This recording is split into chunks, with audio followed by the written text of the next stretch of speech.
तो हम लोग मंगलाचरण से शुरू करते हैं।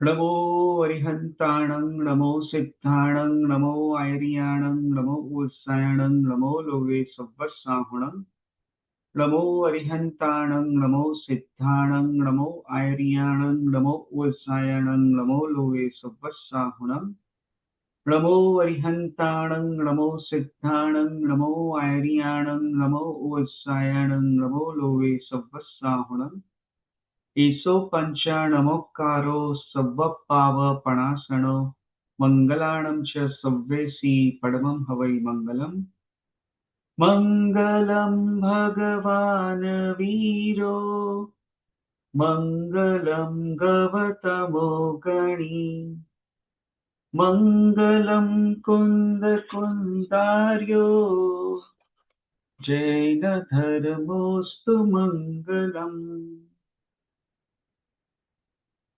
चलिए, इसके साथ हम द्रव्य संग्रह ग्रंथ का भी अ, अपना अ, जो मंगलाचरण है वो भी कर लेते हैं और फिर हम शुरू करेंगे।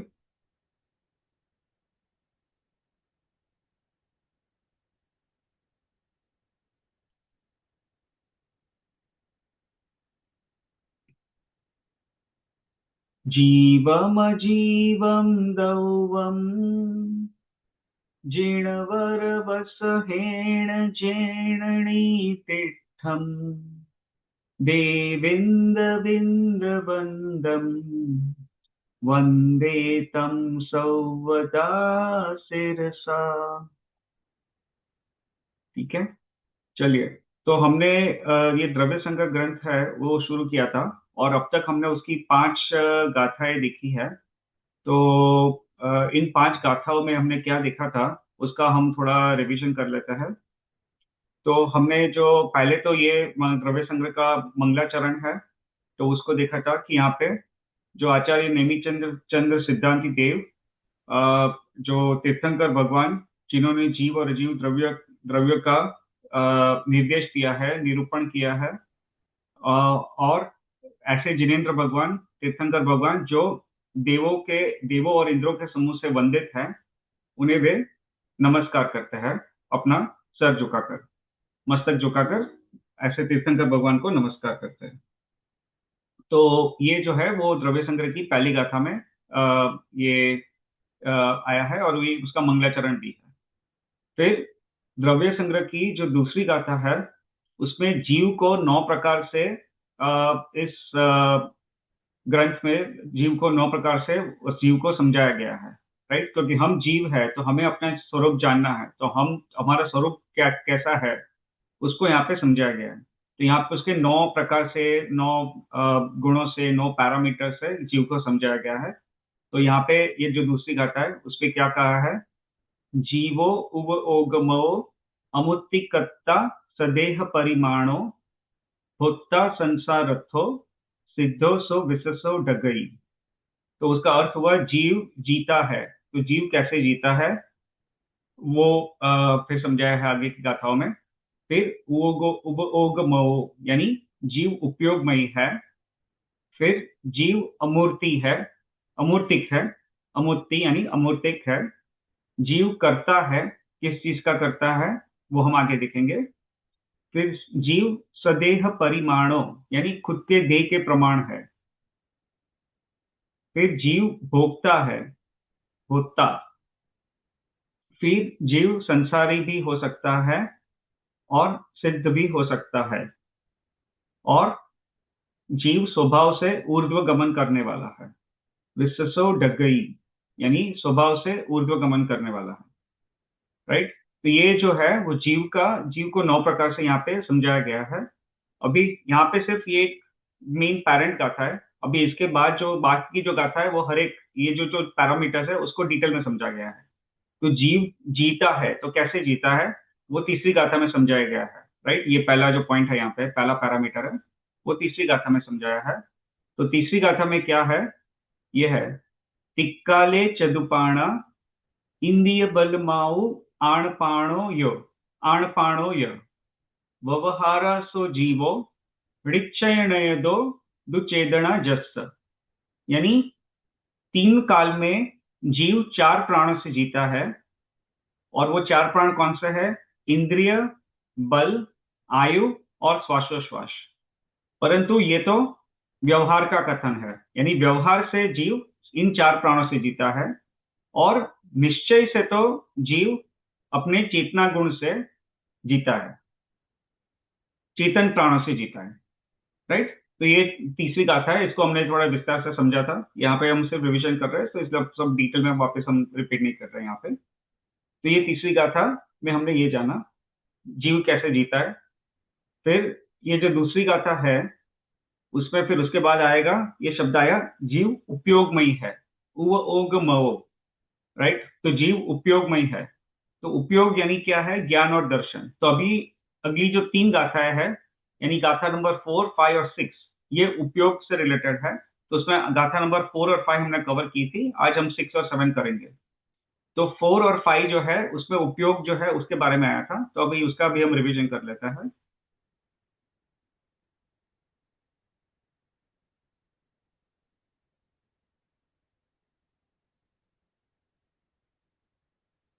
ठीक है, ये गाथा नंबर 4 है। तो गाथा नंबर 4 में यहाँ पे क्या लिखा, क्या कहा है आचार्य ने?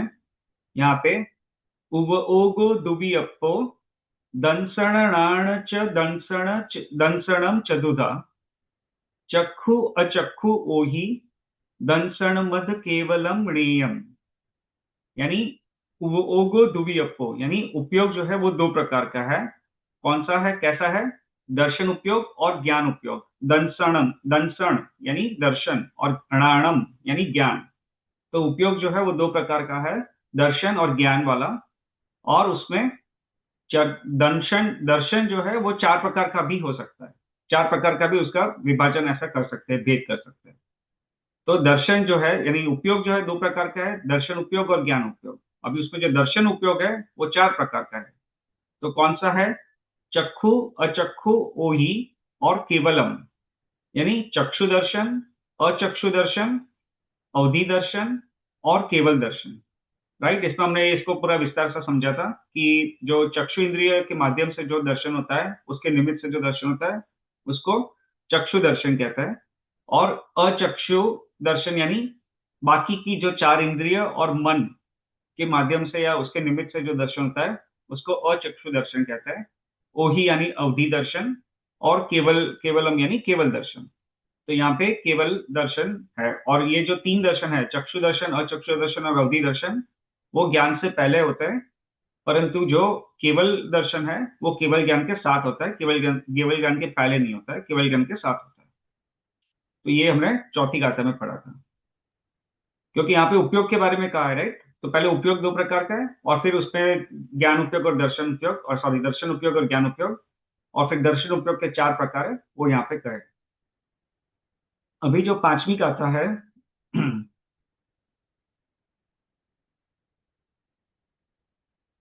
पांचवी गाथा है, इसमें ज्ञान उपयोग के बारे में कहा है। तो ये भी हमने पढ़ा था पिछले बार। णाणम अट्ठवियप्पम मदिसुद ओहि अणाणाणी मणपज्जय केवलमवि पच्छख परोक्ष भेयम च। यानी णाणम अट्ठवियप्पम, यानी ज्ञान आठ प्रकार का है। और वे उसके आठ प्रकार कौन से है? ज्ञान के आठ प्रकार कौन से है? तो मदि शुद्ध यानी मति ज्ञान, शुद्ध ज्ञान, मति शुद्ध, और ओहि यानी अवधि। मति, शुद्ध और अवधि। और ये तीन जो है, तीन प्रकार के जो ज्ञान है, वो अणाण, अणाण यानी अज्ञान, अज्ञान, और अणाण यानी ज्ञान।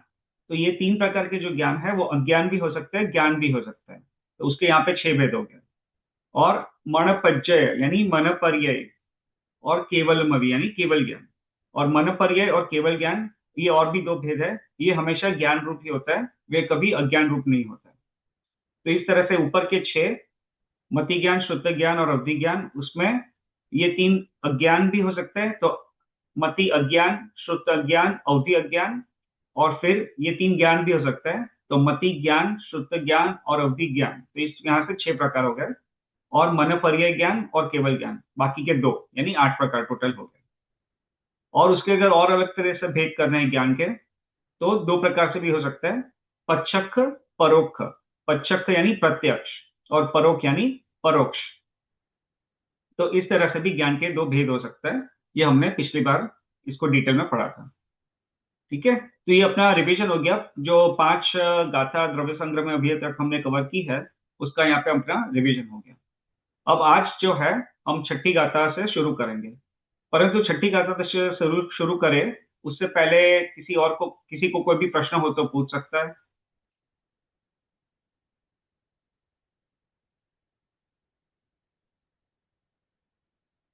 किसी को कोई प्रश्न है?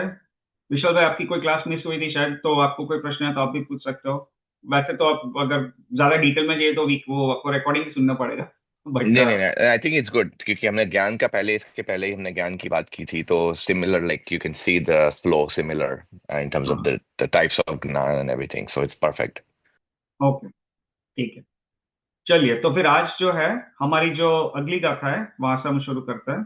तो मैं वापस अपनी स्क्रीन शेयर करता हूँ। ये 5वीं गाथा है, अभी हम मैं छठी गाथा लेके आ रहा हूँ।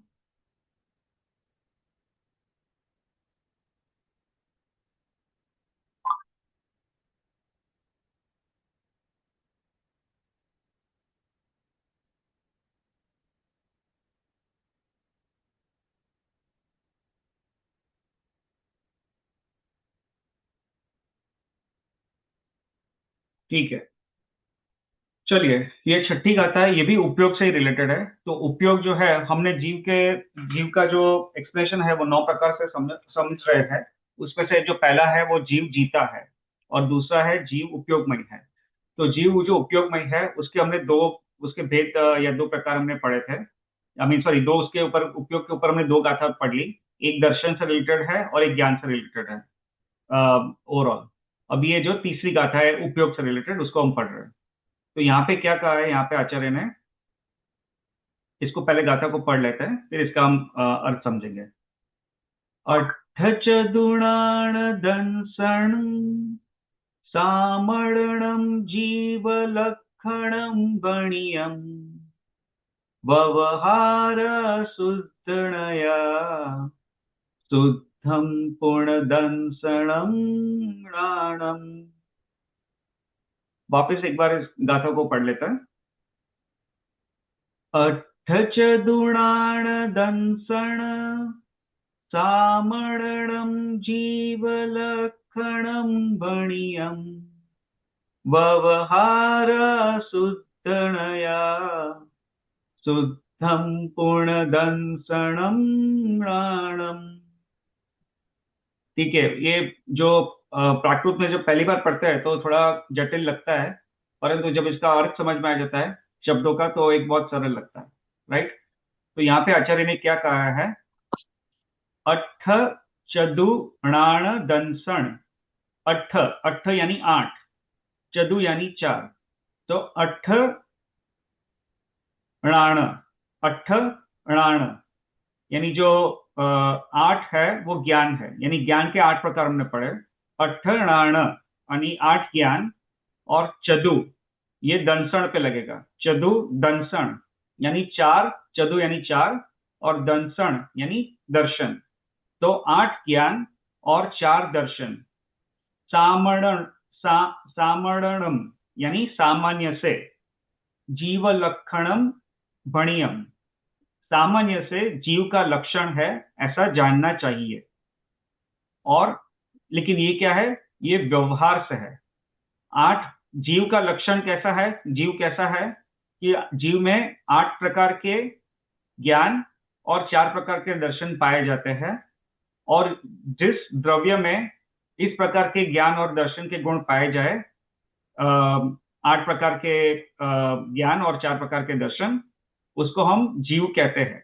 वो जीव का लक्षण है, परंतु ये व्यवहार से है, ये व्यवहार से ऐसा हम कहते हैं।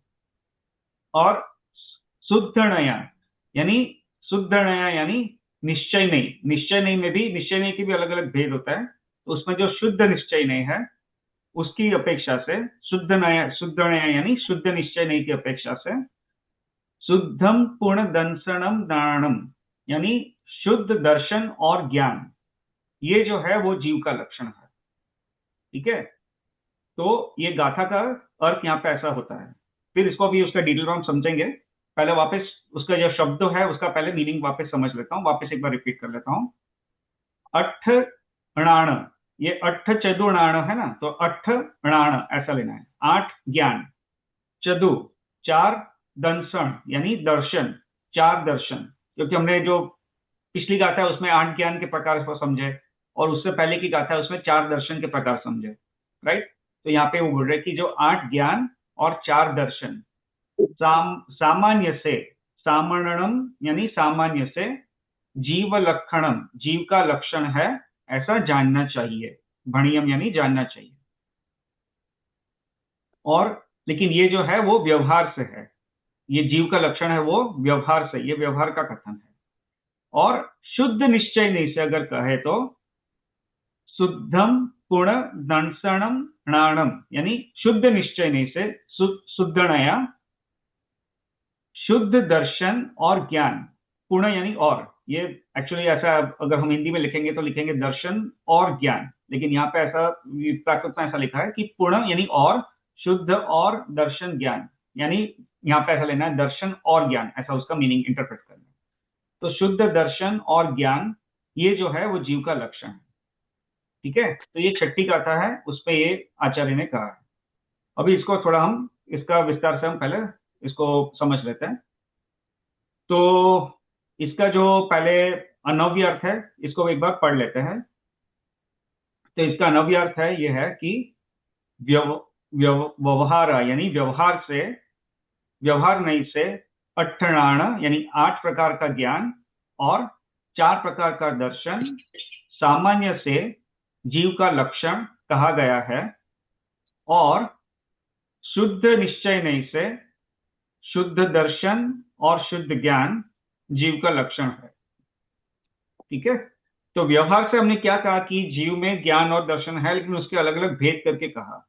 और शुद्ध निश्चय नहीं से कहा कि, शुद्ध निश्चय नहीं से कहा कि जीव जो है वो ज्ञान और शुद्ध दर्शन वाला है, उस पर फिर वहां पे कोई भेद नहीं किए। ठीक है, तो ये उसका एक अनव्यार्थ हो गया ये गाथा का। अभी इसका जो भावार्थ है वो भी एक बार पढ़ लेते हैं। It's almost the same, but वापस एक बार पढ़ ही लेते हैं। तो ये क्या कहा है कि जीव के लक्षण प्राण की अपेक्षा से दिए गए हैं। और यहाँ इस गाथा में, यानी ये तीसरी गाथा है, उसमें जीव के लक्षण प्राण की अपेक्षा से किए गए थे कि जीव जो है वो जीता है। तो कैसे जीता है, उसके वो चार प्राण या तो 10 प्राण, जो उसके अगर ज्यादा भेद करे तो 10 प्राण हो जाते हैं, तो 10 प्राणों से जीता है। और यहाँ पे क्या गया है कि इस गाथा में उपयोग की अपेक्षा से दिया गया है, जीव का लक्षण उपयोग की अपेक्षा से दिया गया है। ये क्या है कि व्यवहार नहीं से यथा योग्य 8 प्रकार का ज्ञान और 4 प्रकार का दर्शन जीव का लक्षण है, किंतु शुद्ध निश्चय नहीं से शुद्ध ज्ञान शुद्ध ज्ञान शुद्ध जीव का लक्षण है, यानी शुद्ध ज्ञान और दर्शन जीव का लक्षण है, ऐसा यहाँ पे जानना चाहिए। ठीक है, देखिए इसमें अभी क्या है कि जो व्यवहार है, हमने व्यवहार और निश्चय के भेद पहले थोड़े पढ़े थे इसके बारे में। तो हमने ये क्या कहा था कि व्यवहार जो है वो क्या है कि पर्याय की अपेक्षा बात करता है। राइट, और व्यवहार जो है वो भेद भेद करके बताता है। व्यवहार जो है वो वस्तु को भेद रूप बताता है, परंतु जो निश्चय नहीं है वो द्रव्य की अपेक्षा बात करता है और वस्तु को अभेद रूप बताता है। राइट, तो जैसे उसको हमने एक एग्जांपल समझा था कि जो गाय है उसको समझाना है कोई बच्चे को कि भैया गाय कैसी होती है, तो हम ये ऐसा कहते हैं कि गाय के 4 पैर है, एक पूंछ है, 2 सींग है, 2 आंख है। ये सब इस तरह से उसका गाय का एक स्वरूप हम समझाते हैं, तो बच्चे को समझ में आ जाता है। लेकिन एक बार जब बच्चे को समझ में आ गया, एक बार उस व्यक्ति को पता चल गया कि गाय का स्वरूप कैसा है, फिर उसको इस तरह से भेद करके समझाने की जरूरत आवश्यकता नहीं रहेगी। राइट, फिर आप ऐसे ही कहेंगे भैया, तो बच्चे को कहेंगे कि देख गाय आ रही है, दौड़ के आ रही है, तू थोड़ा साइड में हो जा। तो वो बच्चा है वो समझ जाएगा और वो गाय को वो साइड में हो जाएगा। फिर उसको ये समझना नहीं पड़ेगा कि अच्छा गाय का स्वरूप क्या है, गाय के वापस उसको ऐसा नहीं समझाना पड़ेगा कि वो दो पैर, चार पैर वाला, दो सींग वाला, एक पूंछ वाला जानवर आ रहा है, राइट। तो समझाने के लिए भेद करने पड़ते हैं, परंतु निश्चय से वो अभेद रूप है। गाय जो है वो एक ही एंटिटी है, राइट। गाय उसके अलग अलग एंटिटी नहीं है, उसके पैर अलग एंटिटी है, उसके सिंग अलग एंटिटी है। It's not like that. गाय है वो पूरा एक, इट्स गाय is one single animal, it's a one single entity. तो इस तरह से यहाँ पे भी ये कहा है कि ज्ञान जो है, जीव का लक्षण क्या क्या है, ज्ञान और दर्शन। और यहाँ पे ज्ञान के हम इस तरह से भेद करते हैं कि जो चार ज्ञान के जो वैसे पांच प्रकार है मुख्य: मति ज्ञान, शुद्ध ज्ञान, अवधि ज्ञान, मनोपर्य ज्ञान और केवल ज्ञान। और उसमें जो पहले के तीन है वो ज्ञान भी हो सकता है और अज्ञान भी हो सकता है। तो उस तरह से उसके आठ भेद भी हो जाता है। तो यहाँ से ज्ञान है वो हम उसके आठ भेद करके यहाँ पे समझाते हैं, और दर्शन है उसके चार भेद करके समझाते हैं। परंतु वास्तव में क्या है कि जो ज्ञान और दर्शन जो है वो जीव का स्वरूप है, जीव का लक्षण है, वो जीव का गुण है। तो उसमें क्या है कि चाहे वो मति ज्ञान हो, चाहे वो अवधि ज्ञान हो, चाहे वो मनोपर्य ज्ञान हो, कोई भी प्रकार का ज्ञान है वो आत्मा का गुण है वास्तव में तो। और वो आत्मा से होता है डायरेक्टली। निश्चय से जो ज्ञान है वो हमेशा आत्मा से होता है, क्योंकि वो आत्मा का गुण है। उसमें हम कहते हैं कि मैंने चश्मा लगा के पढ़ा तो मुझे सारा अच्छी तरह पढ़ लिया, या तो हम कहेंगे कि मुझे दिखाई नहीं दे रहा था ठीक से, लेकिन मैंने चश्मा लगा के मुझे दिखाई देने लगा, तो वो दर्शन है। तो वो उसमें एक चश्मे का अवलंबन बना। उसी तरह हमारी इंद्रिय का भी अवलंबन होता है ज्ञान के लिए। परंतु इंद्रियों से ज्ञान होता नहीं है वास्तव में। वास्तव में जो ज्ञान जो है वो तो आत्मा का ही गुण है, राइट। वास्तव में यानी निश्चय नहीं से, शुद्ध निश्चय नहीं से ज्ञान और दर्शन जो है वो आत्मा के गुण है, वो अभेद रूप है। हम यहाँ पे उसको समझाने के लिए, और जो पर्याय की अपेक्षा, क्योंकि किसी जीव में अवधि ज्ञान हो सकता है, किसी जीव में अवधि ज्ञान नहीं हो सकता है, किसी जीव में मति ज्ञान शुद्ध ज्ञान हो सकता है, किसी जीव में वो मति ज्ञान शुद्ध ज्ञान तो हर एक जीव में रहेंगे, पर किसी जीव में अवधि ज्ञान रहा, किसी में नहीं रहा, किसी में मति ज्ञान शुद्ध ज्ञान का श्रेयोपशम ज्यादा हुआ, तो उसका जो नॉलेज का लेवल है वो ज्यादा रहेगा, राइट। 11 अंग, वो अंग और पूर्व जो है उसकी बात की थी हमने। तो वो सब जो ज्ञान ज्यादा रहेगा, किसी में नहीं रहेगा। तो वहां पे हम भेद करके उसको इस तरह से उसका उसका निरूपण करते हैं, उसको समझाते हैं। परंतु वास्तव में जो है वो जीव का अगर लक्षण हम देखें, तो निश्चय नहीं से तो ज्ञान जो है वो एक ही गुण है आत्मा का। उसमें फिर ऐसे इस तरह से भेद नहीं है। वो है कि अलग बात है कि हमारे कर्म के उदय से और उसके कर्म के आवरण से हमें इस तरह से संपूर्ण ज्ञान अभी पर्याय में प्रकट नहीं है। तो वहां पे इस तरह से हम ज्ञान का इस तरह से भेद करते हैं, राइट। तो ये व्यवहार की अपेक्षा ज्ञान भेद रूप कहा जा सकता है इस तरह से। लेकिन निश्चय नहीं की अपेक्षा ज्ञान जो है वो अभेद है, उस पर ऐसे कोई भेद नहीं है। वो एक शुद्ध ज्ञान और शुद्ध दर्शन वो आत्मा का गुण है, ठीक है। तो ये इसका इस तरह से हमें अर्थ लेना चाहिए, ठीक है। अभी अम, देखिए इसका थोड़ा एक एक्सप्लेनेशन है, इसको हम पढ़ लेते हैं। मैं अपनी स्क्रीन शेयर कर रहा हूँ।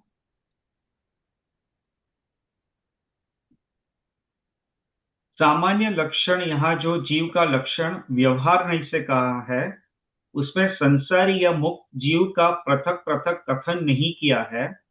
इसलिए सामान्य एक यह कारण है। यानी ये देखिए जो गाथा है उसमें हमने सामणम शब्द आया, राइट। सामणम जीव लक्षणम भणियम।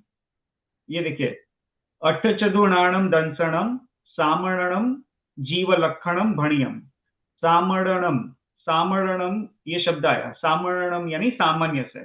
तो आठ ज्ञान और चार दर्शन सामान्य से जीव का लक्षण है। ये सामान्य शब्द क्यों उपयोग हो यहाँ पे उसका यूज हुआ? सामान्य से ये शब्द यहाँ पे इसलिए यूज किया है क्योंकि सामान्य से यहाँ पे इसलिए कहा है क्योंकि ये जीव यहाँ पे संसारी और जीव का अलग अलग डिफरेंस नहीं किया है उस गाथा में, राइट। उस लाइन में यहाँ पे संसारी और मुक्त जीव का कोई डिफ्रेंशिएट नहीं किया है। तो इसलिए वहां से एक सामान्य से ऐसा कथन कहते हैं कि आठ ज्ञान और चार दर्शन ये जीव का लक्षण है। क्योंकि यहाँ पे पृथक पृथक जो संसारी और मुक्त जीव को यहाँ से अलग अलग करके नहीं गया है, एक कॉमन टर्म में कहा है, तो इसलिए वो सामान्य से यहाँ पे ऐसा कहा है। इसलिए सामान्य है, यह एक कारण है। और दूसरा कारण यह है कि शुद्ध ज्ञान दर्शन ऐसा कथन न करके ज्ञान दर्शन उपयोग के सामान्यता भेद किए गए हैं। इसलिए उसमें यथासंभव जिस जीव के जो लागू हो वह उस जीव का लक्षण समझना चाहिए। यहाँ पे क्या कहा है कि यथा योग्य जिस जीव के लागू हो, यानी हर एक जीव को हर एक ज्ञान तो उपलब्ध नहीं है, राइट। तो जैसे हमने अभी बात की कि जो अवधि ज्ञान है जैसा हमारे में नहीं है, तो हम बोलेंगे कि भैया अवधि ज्ञान जीव का लक्षण है, मैं तो जीव हूं लेकिन मेरे में अवधि ज्ञान नहीं है।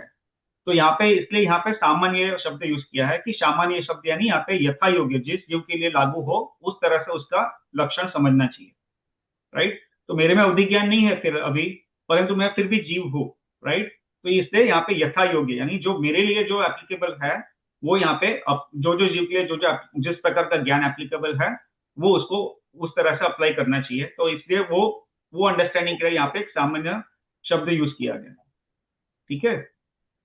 और दूसरा ये है कि देखिए, व्यवहार नहीं, अभेदात्मा में ज्ञान की पर्याय के भेद करना सो व्यवहार है। ये व्यवहार नहीं को हमने क्या कहा कि जो अभेद रूप आत्मा है, अपना आत्मा जो है वो तो अभेद रूप है, उसको अभेद रूप है, उसको भेद, हाँ अभेद रूप।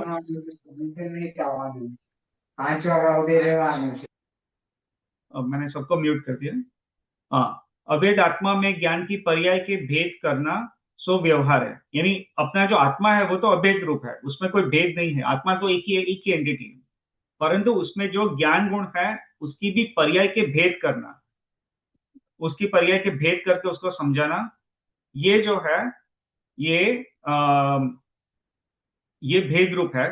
तो यहां से ये व्यवहार नहीं है, वो उसको भेद करके उसको समझाता है, ठीक है। और यहाँ पे जो शुद्ध निश्चय नहीं में के भी अलग अलग भेद है, तो उसमें शुद्ध निश्चय नहीं अर्थात निश्चय नहीं के शुद्ध अखंड केवल ज्ञान तथा दर्शन जीव का लक्षण है। तो निश्चय नहीं से कैसा है, जीव का लक्षण क्या है कि जो अखंड यानी भेद बगैर बगैर का जो ज्ञान और दर्शन है वो जीव का लक्षण है। और जो जीव जो है स्वभाव से तो कैसा है, केवल ज्ञान के सामर्थ्य वाला है, राइट। केवल ज्ञान जो है जीव में इतना ज्ञान गुण उतना है कि वो उसमें केवल ज्ञान जितना ज्ञान है यानी वो ज्ञान गुण में ही इतना वो क्षमता है, उतनी क्षमता है। परंतु अभी जो पर्याय में प्रकट नहीं है क्योंकि वो कर्म के आवरण की वजह से, तो उसकी वजह से हम उसको यहाँ पे शुद्ध निश्चय नहीं से हम ऐसा नहीं कहते कि भैया मेरे में मैं केवल ज्ञान वाला हूं, तो कभी मेरे पर्याय में प्रकट नहीं है, परंतु स्वरूप से मेरी क्षमता से मैं केवल ज्ञान वाला हूँ, राइट। तो ये मेरा मैं यानी यहाँ पे जीव का लक्षण की बात चलती, राइट। तो शुद्ध निश्चय नहीं से तो जीव केवल ज्ञान केवल ज्ञान और केवल दर्शन वाला है, ठीक है। ये पढ़ लेते हैं कि शुद्ध नहीं अर्थात निश्चय नहीं से शुद्ध अखंड केवल ज्ञान तथा दर्शन जीव का लक्षण है। जीव का वास्तविक स्वभाव केवल ज्ञान और केवल दर्शन रूप है, इसलिए शुद्ध नहीं से वह जीव का लक्षण है। यह लक्षण अपने द्रव्य से अभिन्न है, इसलिए यह शुद्ध नई का विषय है। और यह निश्चय नई त्रैकालिक स्वरूप को बतलाता है। जो त्रैकालिक स्वरूप है यानी तीनों काल का जो स्वरूप है, फ्यूचर में आप केवल ज्ञानी भी हो जाएंगे, राइट। तो तीनों काल का जो स्वरूप है वो जीव का, उसको ये शुद्ध निश्चय नहीं है वो बताता है, ठीक है।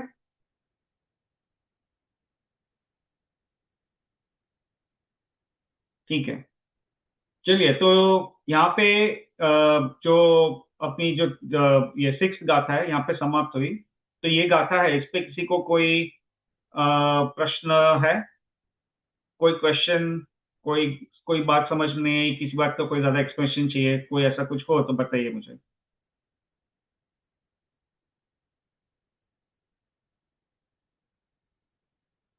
ठीक है, अपूर्व भाई सब कुछ समझ में आ रहा है? थोड़ा थोड़ा। थोड़ा थोड़ा, ठीक है, थोड़ा थोड़ा ना है तो पूछ लीजिएगा, कोई उस संकोच मत रखिएगा।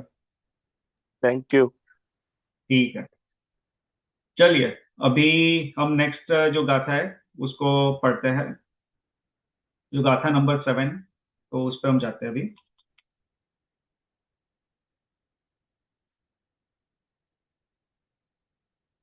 आज अपना मुझे लगता है जल्दी खत्म हो जाएगा। ठीक है, चलिए अभी दूसरी गाथा, जो सेकंड गाथा है, यहाँ से पढ़ते हैं। वर्ण रस पंचगंधा दो फासा अट्ठनिश्चया जीवे णो संति अमुत्ति तदो व्यवहारा मुक्ति बंधा दो। देखिए ये गाथा जो है ये क्या कर रही है, जो हमने अभी जो दूसरी गाथा है उस पर वापस मैं आपको जस्ट जा रहा हूं समझाने के लिए कि दूसरी गाथा में है जीव को 9 प्रकार से बताया गया था, राइट। जीव को 9 प्रकार से बताया गया था। तो उसमें क्या कहा था कि अ, जीवो उव ओगमो, यानी जीव जीता है, ये हमने देख लिया, राइट, दूसरी गाथा में। फिर तीसरी चौथी आई थिंक नहीं, ये दूसरी गाथा है, सॉरी, ये जीव जीता है वो तीसरी गाथा में देखा। फिर जीव उपयोगमयी है, ये उपयोग के रिलेटेड 3 गाथाएं थी। गाथा नंबर 4, 5 और 6 ये हमने यहाँ पे पूरी कर ली। 4 और 5 में पिछले सेशन में की थी, और गाथा नंबर 6 आज हमने अभी देखी। तो ये 4, 5 और 6 जो है वो उपयोग रिलेटेड जो जीव का लक्षण है या जीव का जो गुण है उसके बारे में की थी। अभी जो नेक्स्ट गाथा है, गाथा नंबर 7, अभी उस पर है। वो किससे रिलेटेड है? वो जीव अमूर्तिक है, उससे रिलेटेड है। तो यहाँ पे शब्द आया अमुक्ति, यानी जीव जो है वो अमूर्तिक है। तो उसके बारे में अभी गाथा नंबर 7 में इसका विस्तार से विवरण है। ठीक है, तो वो हम अभी देख रहे हैं। तो वापस मैं ये गाथा पढ़ रहा हूँ, गाथा नंबर 7। तो वापस एक बार पढ़ लेते हैं, फिर इसका हम उसको डिटेल समझेंगे। देखिए, वर्ण रस पंचगंधा दो फासा अट्ठनिश्चया जीवे णो संति अमुत्ति तदो व्यवहारा मुक्ति बंधा दो। तो इसमें क्या कहा यहाँ पे? वर्ण रस पंच गंधा, यानी वर्ण, वर्ण यानी वर्ण, जो हिंदी में हम कहते हैं वर्ण, वर्ण यानी कलर। तो वर्ण, वर्ण यानी कलर, रस यानी टेस्ट, पंच यानी 5। तो वर्ण यानी कलर जो है वो 5 प्रकार का है, टेस्ट है वो भी 5 प्रकार का है। तो वर्ण और रस, पंच यानी कलर और टेस्ट, ये जो है वो 5 प्रकार का है।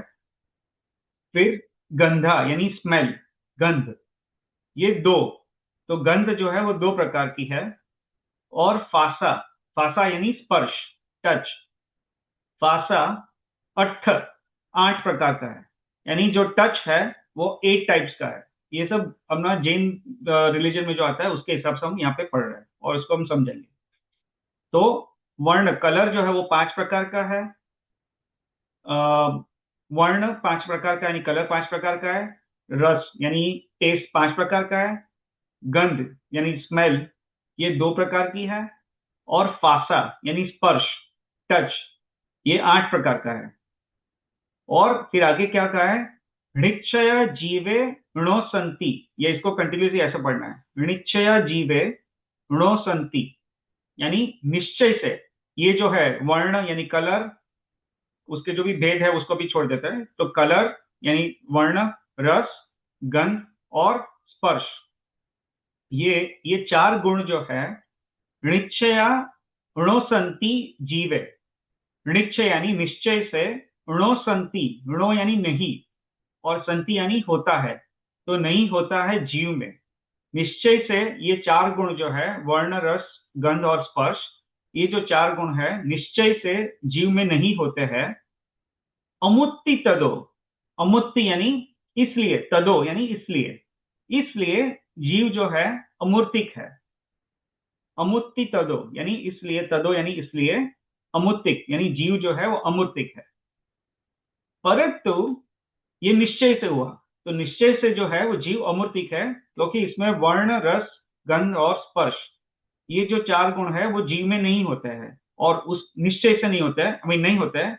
इसलिए निश्चय नहीं से जीव जो है वो अमूर्तिक है। ठीक है। परंतु व्यवहार से, व्यवहारा यानी व्यवहार से, मुक्ति बंधादो, व्यवहार से जो है वो जीव मूर्तिक है। मुक्ति यानी मूर्तिक, जीव मूर्तिक है। क्यों? बंधादो।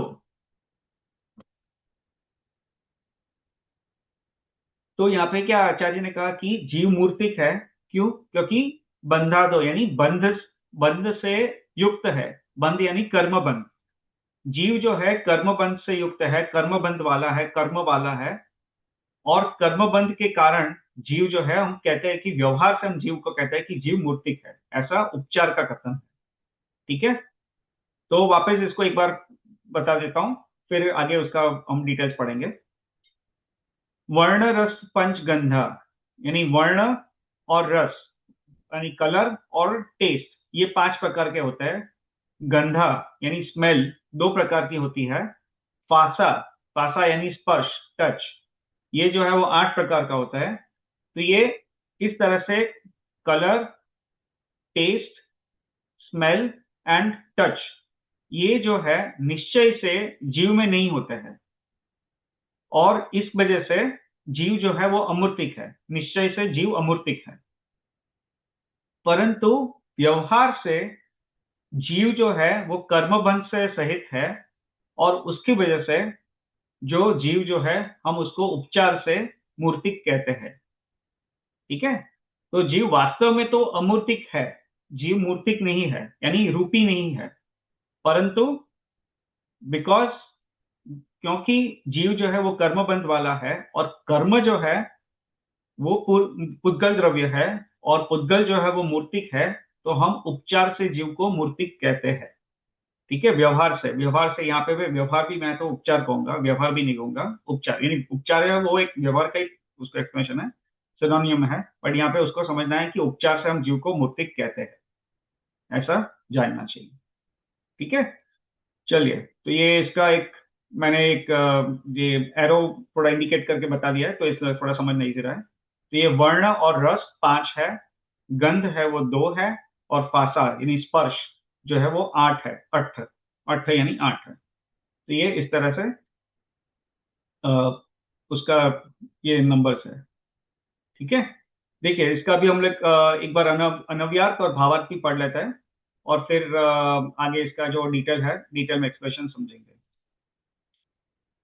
तो इसका पहले अनव्यार्थ पढ़ लेते हैं। निश्चय नहीं से जीव में 5 वर्ण, 5 रस, 2 गंध और 8 स्पर्श नहीं है, इसलिए जीव अमूर्तिक है। व्यवहार नहीं से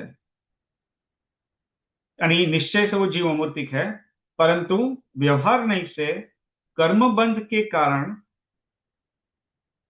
जीव मूर्तिक है। जीव मूर्तिक है ऐसा नहीं कहूंगा मैं तो ये कहूंगा जीव मूर्तिक, जीव को मूर्तिक कहा जाता है। जीव मूर्तिक नहीं है, हमको निश्चय नहीं को यहाँ पे प्रधानता देनी है, राइट। तो ही हमारा सम्यक दर्शन प्रकट होगा। अगर हम निश्चय नहीं को प्रधानता ना दे, तो सम्यक दर्शन प्रकट होने में बाधाएं हो जाएगी। ठीक है। तो यहाँ पे उसको, ये व्यवहार नहीं से उसको कहा गया है, जीव को मूर्तिक कहा गया है। मूर्तिक है ऐसा नहीं कहूंगा, मैं कहूंगा मूर्तिक कहा गया है। ठीक है। ये दोनों अलग बात है। जीव मूर्तिक है और जीव को मूर्तिक कहा गया है, ये दोनों अलग बात है। ठीक है। यहाँ पे जिसने जो यहाँ पे आचार्य यहाँ पे लिखा है, उनका ये क्लियरली बोल रहे हैं कि वो व्यवहार नहीं से, यानी वो बोल ही रहे हैं ऐसा। परंतु मैं फिर भी यहाँ पे just to avoid any confusion, मैं अपने तरफ से यहाँ पे मॉडिफिकेशन कर रहा हूँ कि व्यवहार नहीं से जीव को मूर्तिक कहा गया है। जीव मूर्तिक है ऐसा मैं नहीं कहूंगा, जीव को मूर्तिक कहा गया है। ठीक है। और फिर यहाँ पे इसका भावार्थ है, उसको पढ़ लेते हैं। निश्चय से 5 वर्ण, 5 रस, 2 गंध और 8 प्रकार के स्पर्श, ये सब गुण निश्चय, निश्चय ही जीव में नहीं है। निश्चय से निश्चय ही जीव में नहीं है, इसलिए वह अमूर्तिक है, जीव अमूर्तिक है। परंतु व्यवहार नहीं से कर्मबंध होने की अपेक्षा वह मूर्तिक कहा गया है। ठीक है। तो ये उसका, ये गाथा का अर्थ है। अभी पहले तो ये हम समझ लेते हैं कि भैया ये वर्ण 5, रस 5 और गंध 2 और स्पर्श 8, ये क्या क्या है, यानी हमने तो भैया ये इसको कैसे समझनी चाहिए, पहले तो इसको हम समझ लेते हैं, राइट। तो देखिए तत्वार्थ सूत्र में ये हमने पढ़ रहे हैं द्रव्य संग्रह, ठीक है, लेकिन तत्वार्थ सूत्र में भी अ, इस प्रकार का जो इसी इसी लाइन पे जो काफी सारे पॉइंट्स है वो आते हैं। तो तत्वार्थ सूत्र में क्या आता है, तो उसको पहले एक बार तत्वार्थ सूत्र का भी यहाँ पे जो उस कॉन्टेक्स्ट में इसको पढ़ लेते हैं। तो मेरी स्क्रीन में यहाँ पे आ रहा है, ये तत्वार्थ सूत्र का एक सूत्र है, रूपीणाः पुद्गलाः। ये तत्वार्थ सूत्र का सूत्र है। क्या कहा? रूपीणाः पुद्गलाः, यानी रूपी जो द्रव्य है वो पुद्गल है, पुद्गल द्रव्य है वो रूपी है, ठीक है, ये यहाँ पे कहा। और फिर दूसरा एक ये तत्वार्थ सूत्र में उसका दूसरा एक सूत्र है, वो भी एक पढ़ लेते हैं। मैं आप इस अपनी स्क्रीन में जो आएगा आपको अभी, ये सूत्र है, इसमें क्या लिखा है? स्पर्श रस गंध वर्ण वंतः पुद्गलः। ये भी तत्वार्थ सूत्र का सूत्र है, ये जस्ट इसको एक्सप्लेन करने के लिए यहाँ पे अभी मैं इसको यहाँ पे बता रहा हूँ। स्पर्श रस गंध वर्ण वंतः पुद्गलः, यानी जो पुद्गल द्रव्य है वो स्पर्श रस गंध और वर्ण वाला है। स्पर्श यानी टच, रस यानी टेस्ट, गंध यानी स्मेल और वर्ण यानी कलर। तो पुद्गल द्रव्य जो है इसमें ये 4 गुण है। जो टच, यू कैन टच पुद्गल द्रव्य, यू कैन टेस्ट पुद्गल द्रव्य, पुद्गल द्रव्य का कुछ ना कुछ टेस्ट रहेगा। गंध, उसमें कोई स्मेल रहेगी। और वर्ण, उसमें कोई कलर भी रहेगा। तो पुद्गल द्रव्य की ये 4 गुण है, राइट। और ये क्या कहा यहाँ पे कि यह 4 गुण एक पुद्गल में एक साथ और अवश्य ही रहते हैं, यानी हर एक पुद्गल द्रव्य में, हर एक पुद्गल के परमाणु में ये 4 गुण है वो रहेंगे। हमारी इंद्रिय से गोचर हो या ना हो वो अलग बात है, हम इंद्रिय से उसको पकड़ पाए या ना पकड़ पाए वो अलग बात है, परंतु ये जो पुद्गल द्रव्य में हर एक पुद्गल के परमाणु में ये 4 जो है ये गुण है वो हमेशा रहते ही है। कभी ऐसा नहीं होगा कि एक पुद्गल में स्पर्श और रस तो है परंतु गंध और वर्ण नहीं है, ऐसा कभी नहीं होगा। ये चारों एक ही साथ रहेंगे और चारों रहेंगे। एवरी पुद्गल atom will have all these 4 characteristics simultaneously, ठीक है।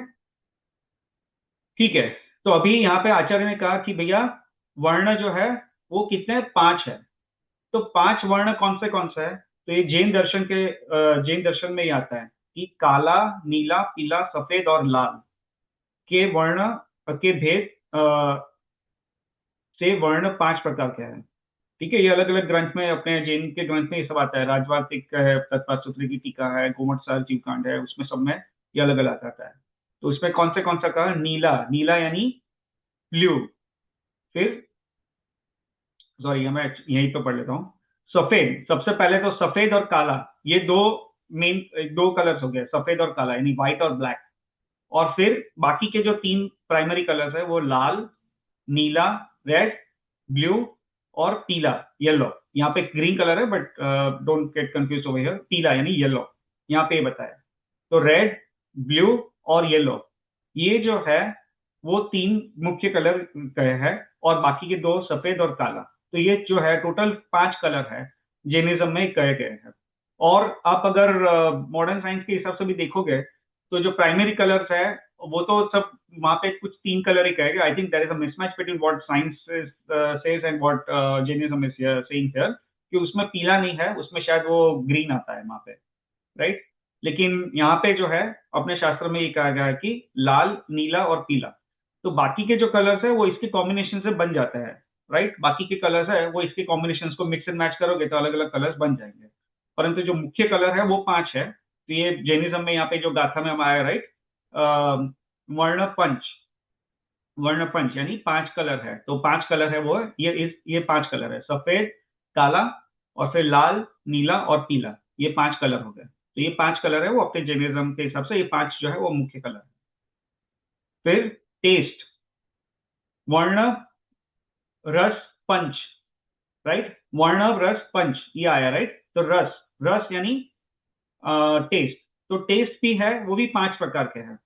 तो देखिए मैं टेस्ट के बारे में सिर्फ इतना एक बता देता हूँ कि जो टेस्ट है वो अपने जैनिज्म में कई शास्त्र में 6 प्रकार भी कहे हैं और कई शास्त्र में 5 प्रकार भी कहा है। तो उसमें कोई, it's not a point of dispute, उसमें कोई कंफ्यूजन नहीं है, क्योंकि उसमें जो एक टेस्ट है, वो जो 6 प्रकार जहाँ पे कहे गए उसमें से एक है which is embedded in the remaining 5, ऐसा माना गया है। हाँ, अपने विशाल भाई ने कहा राइट, पेंटिंग जो है उसमें हम लोग RGB कहते हैं, राइट, रेड ग्रीन और ब्लू। तो यहाँ नहीं पे नहीं, रेड जो, लेकिन पेंटिंग में रेड येलो एंड ब्लू होता है, और हाँ फिर स्क्रीन्स के पेंटिंग, लिए हम RGB कहते हैं। करेक्ट करेक्ट करेक्ट, हाँ, तो पेंटिंग में जो है वो रेड येलो ब्लू है, राइट, तो साइंस में भी सो ऐसा सेम सेम एज जैनिज्म, या सेम एज। है, जैनिज्म, राइट। तो ये जैनिज्म की, ये ये एक एक्चुअली मजेदार बात ये है कि जैनिज्म में ये जो गाथा है वो शायद 1000 साल पहले लिखी होगी, और कोई साइंस की आपको ऐसे 1000 साल पहले की बुक नहीं मिलेगी जिसमें ये, आई मीन, आपको ये नॉलेज मिलेगा, राइट। ये तो सब साइंस में अभी सब खोज करके साइंटिस्ट ने पिछले 200 300 500 साल में बताया होगा, लेकिन जैनिज्म की बुक में तो ये जो है वो 1000 साल पहले, 1000 साल भी नहीं, एक्चुअली 2000 साल पहले, क्योंकि जो तत्वार्थ सूत्र है उसको भी इसमें इसका उल्लेख आता है। तो तत्वार्थ सूत्र है, फिर बाकी जो ग्रंथ है वो तो 2000 साल पहले लिखे गए, तो उसमें ये लिखा है। ठीक है, तो ये एक इट्स अ पॉइंट कि जैनिज्म में जो नॉलेज है वो आचार्य ने अपने जो ज्ञान के हिसाब से ये सब जो है वो लिखा है इवेंचुअली। और साइंस में क्या है, काफी चीजें वैलिडेट हुई है, काफी चीजें वैलिडेट नहीं हुई, राइट, ऐसा है। ठीक है, देखिए, तो मैं अभी स्क्रीन शेयर कर रहा हूं। तो अभी हम लोग जो टेस्ट है वो यहाँ पे अपनी गाथा में 5 प्रकार के का है। तो कौन से 5 प्रकार के टेस्ट हैं? तो ये है कड़वा, तीखा, खट्टा, मीठा और कषायला। ठीक है, तो 5 प्रकार के टेस्ट है, राइट, अपनी गाथा में कहा है। तो इसको ऐसा अगर कहे तो ऐसा आता है इसको, तिक्त, कटु, अमल, अम्ल, मधुर और कषाय। तो ये उसी लैंग्वेज में, लेकिन अगर हम सामान्य भाषा में कहें तो इसको 5 प्रकार के टेस्ट है। वो है कड़वा यानी बिटर, तीखा यानी स्पाइसी, और उसको पंजेंट भी कह सकते हैं, स्पाइसी और वैसा तीखा वाला। फिर खट्टा यानी साउर, मीठा यानी स्वीट, और कषायला। कषायला क्या होता है, किसी को पता है? कषायला टेस्ट क्या होता है?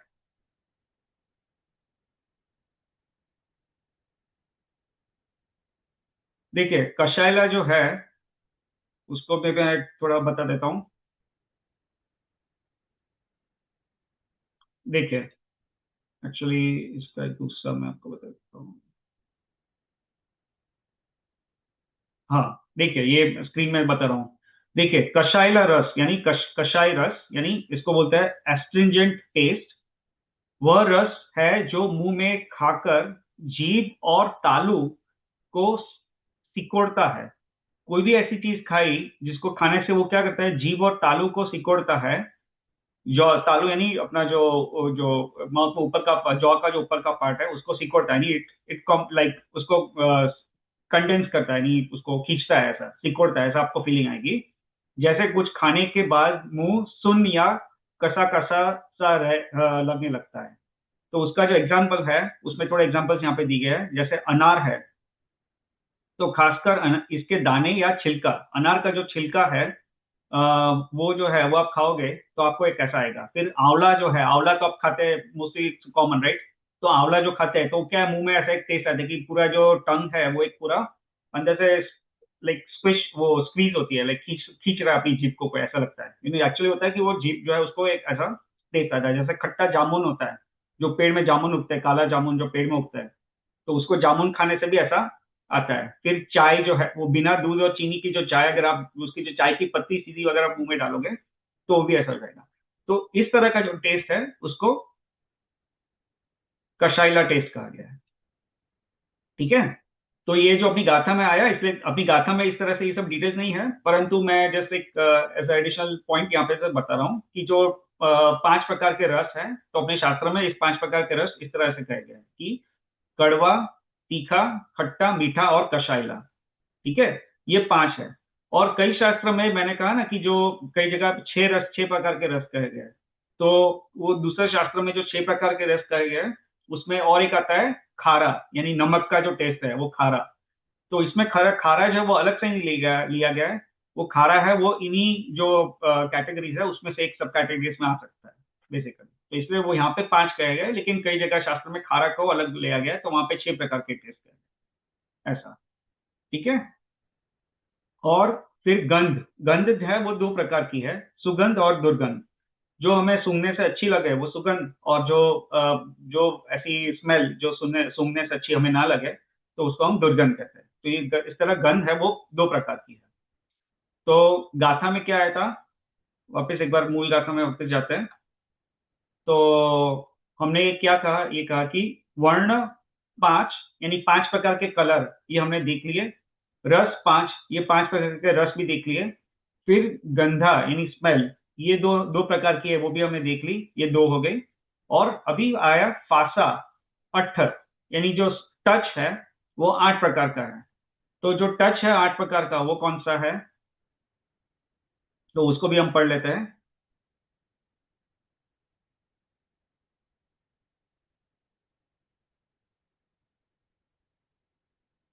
देखिए, जो 8 प्रकार के जो टच है या स्पर्श है, उसको यहाँ पे कहा है कठोर, कोमल और कठोर, यानी कोमल यानी सॉफ्ट, कठोर यानी हार्ड। फिर भारी हल्का, हैवी एंड लाइट। फिर ठंडा गरम, कोल्ड एंड हॉट। और रूखा और चिकना, रूखा यानी ड्राई, आई मीन जो अगर आप छूओगे तो आपको एकदम ड्राई लगेगा। और चिकना यानी लाइक चिकना तो आप समझते ही हो, सबको इट्स कॉमन वर्ड। तो वो चिकना जो है वो चिकना, जैसे तेल को छूने से पूरा चिकनापन महसूस होता है, राइट। सोप को छूने से, सोप यानी जो साबुन है उसको छूने से भी चिकनापन महसूस होता है। तो वो रूखा और चिकना, तो वो उसका है।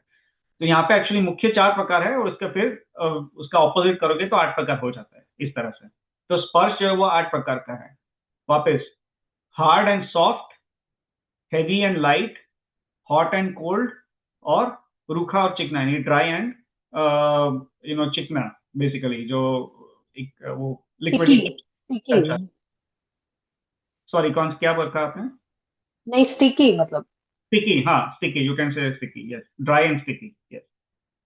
ठीक है। तो ये जो आप जो स्पर्श है उसके 8 इस तरह से भेद होता है, राइट। क्योंकि अगर आपको इसको समझना है स्पर्श को, तो आप अपनी आंख बंद करके आप स्पर्श के माध्यम से ये सब चीजें जान सकते हो, राइट। क्योंकि अगर आपने आंख बंद कर दी और पानी को स्पर्श किया तो आपको पता चलेगा कि ये ठंडा है या गर्म है। फिर आपने कोई चीज को स्पर्श किया तो आपको, जैसे नोटबुक है, तो आपको उसका अगर सॉफ्ट कवर है ऊपर तो पता चलेगा कि ये सॉफ्ट है। या तो आपने अगर तेल को टच किया और तो आपको पता चलेगा कि ये चिकना है। वैसे ही अगर आपको आंख बंद करके कोई वस्तु को उठाया तो पता लगेगा ये भारी है, ये हल्का है, राइट।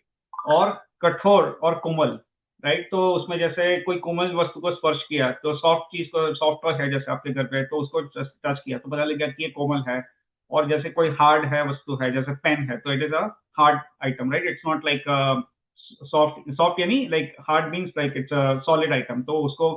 या तो इवन लाइक पत्थर है, जैसे मान लो, इट्स अ बेटर एग्जांपल। पत्थर है, उसको टच किया तो आपको पता लगेगा कि ये हार्ड है, वो कोमल नहीं है, राइट। तो ये आंख बंद करके आप स्पर्श इंद्रिय के माध्यम से इसको आप जान सकते हो। तो ये स्पर्श इंद्रिय का विषय है बेसिकली। तो ये जो है जो स्पर्श है उसके 8 प्रकार अपने शास्त्र में आता है। तो ये अपने शास्त्र के आधार से इसके स्पर्श के 8 प्रकार इस तरह से रह गए। ठीक है। तो अभी हम वापस गाथा में जाते हैं। तो जो गाथा है, अभी ये जस्ट बिकॉज यहाँ पे उसका जो उल्लेख है इस तरह से हर एक जो इस प्रकार के गुण का, तो इसलिए मैंने उसकी थोड़ी डिटेल्स यहाँ पे एडिशनली कवर कर ली। बट जो गाथा है उसमें अभी क्या कहा है कि वर्ण रस पंच गंधा दो फासा अट्ठ ऋक्षया जीवे ऋणोसंति। अब ये क्या कहा कि ये जो इस तरह का जो कलर और टेस्ट, स्मेल और टच, ये जो 4 गुण है वो निश्चय से जीव में नहीं है। निश्चया, निश्चय यानी निश्चय से, निश्चय नहीं से। ऋणो संति, ऋणो यानी नहीं, और संति यानी होते हैं। किसमें नहीं होते? जीव में। तो इसलिए अमूर्ति तदो, यानी इसलिए जीव कैसा है, जीव है वो अमूर्तिक है। अमूर्तिक है यानी उसका कोई इस तरह से, इसमें ये चारों गुण जो है वो चारों गुण में से कोई भी गुण नहीं है। क्योंकि हमने जो पुद्गल द्रव्य का गुण पढ़ा उसमें क्या कहा, वो पढ़ा जो तत्व सूत्र का सूत्र पढ़ा, उसमें क्या कहा कि स्पर्श रस गंध वर्ण वंतः पुद्गलाः। यानी पुद्गल द्रव्य में ये चार गुण है, स्पर्श रस गंध और वर्ण, ये चार गुण पुद्गल द्रव्य में है। और निश्चय से ये जीव में ये चार गुण नहीं है, और इसलिए जीव जो है वो अमूर्तिक है, अमूर्तिक भी कह सकते हैं और अरूपी भी कह सकते हैं। तो जीव का इस तरह से कोई रूप या उसका कोई ऐसा फिजिकल जो अपनी इंद्रियों से उसको पहचान पाए, ऐसा कोई जीव में ऐसा गुण नहीं है। तो इसीलिए जैसे हमने पढ़ा था, राइट, केवल सॉरी, हमने हम लोग जो पांच ज्ञान पढ़े थे उसमें अवधि ज्ञान और मनोपर्य ज्ञान, जब हमने उसकी जो उसके डिटेल्स पढ़े थे तो हमने क्या कहा था कि अवधि ज्ञान का विषय क्या है, किसी को याद है? अवधि ज्ञान का, अवधि ज्ञान किसको कहते हैं, उसका क्या विषय है? What is the scope of अवधि ज्ञान?